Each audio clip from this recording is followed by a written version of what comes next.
The superintendent of Denver Public Schools is calling for gun control measures after dozens of incidents so far this year on or near campuses. 9 News reporter John Glasgow joins us live from DPS headquarters. John, the school district says the situation's a ticking time bomb. That's exactly right. Superintendent Alex Morero says that the gun-related incidents so far this year on campuses is leaps and bounds what the district saw last year. 35 times this school year, officers have confiscated real or fake guns on school grounds or nearby school grounds. The superintendent says that this needs to stop. Superintendent Morero says that of those 35 incidents, in 8 cases, the students had real weapons, adding that those situations could have turned deadly. He says Denver police and the current mayor have been working to address the issue, but he wants the city's next leader to be aware of what's happening and continue working toward a solution. Morero told the school board members he's going to push politicians on the issue to get better gun control measures at all levels of government. The access to guns and the violence in and around our schools. It is not solely a public school issue. It's a city of Denver issue. It's a state of Colorado issue, and it's a national phenomenon, in particular in metro urban areas. So Morero says that now is the time, since the Democrats hold the majority of the state capitol, says this would be the time to get some of those gun measures pushed through. He also adds that the future of our students depend on it. Gary? Interesting. We'll see what happens. Okay, thank you very much.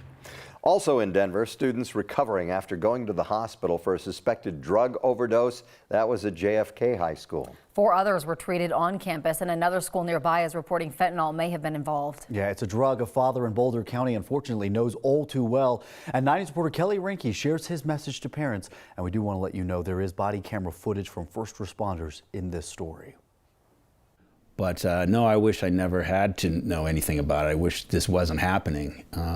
But unfortunately, it is happening. Ryan Kristoff wishes he didn't know so much about naloxone. There's not always time to call 911 and have a first responder come and save them. He wants anyone who comes to his house to leave with the overdose reversal drug, because Ryan knows it can save a life. Right now, it's the officer arriving. Last year, police responded to his 911 call. Ryan wants people to see what happened when his 16-year-old daughter overdosed on a pill, but asked us not to share her name. It's, of course, hard to watch, but it also is the greatest thing that's ever happened to me, because this was, when her life was saved. She wasn't breathing. She had no pulse until an officer gave her a dose of naloxone. It turned out that what she had taken was half of what she thought was a Percocet pill. Not even the whole thing, but it turned out it was loaded with fentanyl. After almost losing his daughter, Ryan feels obligated to show parents his scariest moment. People are going to be using, and how do we keep them alive when they're doing it? So I really want to focus on how do we just prevent that? How can we, let parents know this is happening. It could be your kid, even if you think they're perfect. Before this happened to me, I wasn't thinking about her dying from an overdose. I just wasn't even thinking it. He now worries about every child, hoping more carried the drug that saved his daughter's life. To not share it, to not try and help other people just feels like it would be a disservice. It would be wrong. Kelly Rinke reporting. Ryan is holding a few seminars with Boulder County's health department to teach parents how to use naloxone. He says he shows the body camera video during every seminar so families can really see the impact and the consequence of this drug. Again, congratulations, Chief. Welcome. Thank you. Congratulations. Aurora officially has its new temporary police chief. Art Acevedo is the second person to have the job this year. The city still can't find anyone to take the job permanently. Acevedo was sworn in last night, replacing interim chief Dan Oates. Before this, Acevedo ran police departments in Austin, Houston, and most recently Miami. That ended with him fired after 6 months. Acevedo still suing the city of Miami, claiming they fired him in retaliation for his reform efforts. Aurora's last chief, Vanessa Wilson, is also suing, claiming she was fired for her reform work. City leaders say they let her go because they lost confidence in her work. Aurora is pausing its search for a permanent chief for now. We don't know yet if Acevedo is in the running or even interested in taking the job permanently.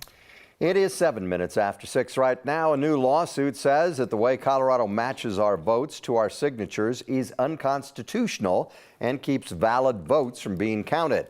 Right now, election judges match the voter's signature on their ballot to the older versions of their signature that are on file.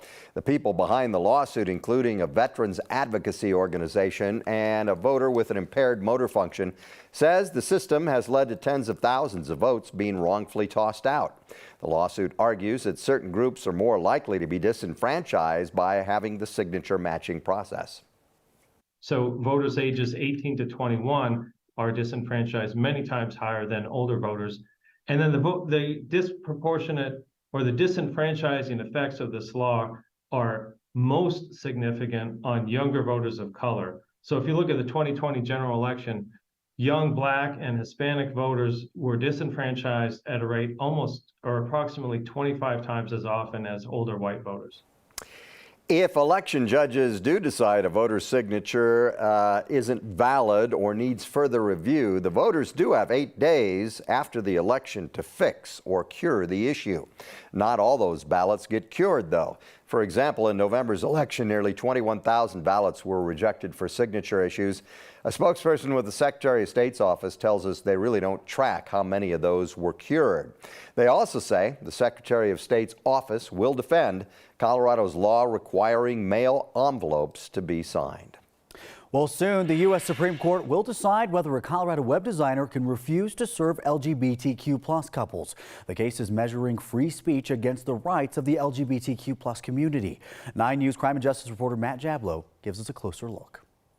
Today, the Supreme Court heard the argument in my case. The nation's highest court was the scene Monday of a high-profile cultural battle that began in Colorado more than 6 years ago. After starting my own design studio, I was excited to expand my portfolio. Lori Smith is the owner of a Denver area marketing and website design firm, 303 Creative. On her company's website, she writes that as a Christian, I am always careful to avoid communicating ideas or messages that are inconsistent with my religious beliefs.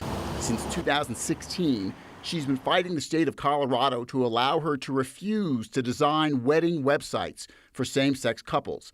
So far, she has not actually turned away any same-sex couples, but her lawyer argued on Monday that she has the right to. Law-abiding people have a right to speak their conscience, including on a controversial subject like marriage.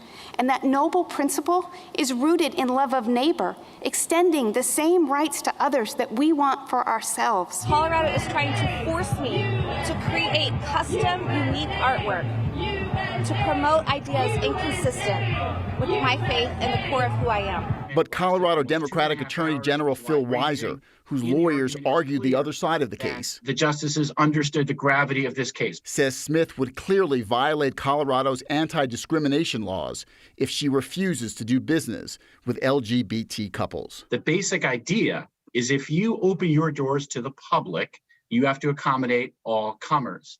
You can't deny someone access to a product or service based on who they are.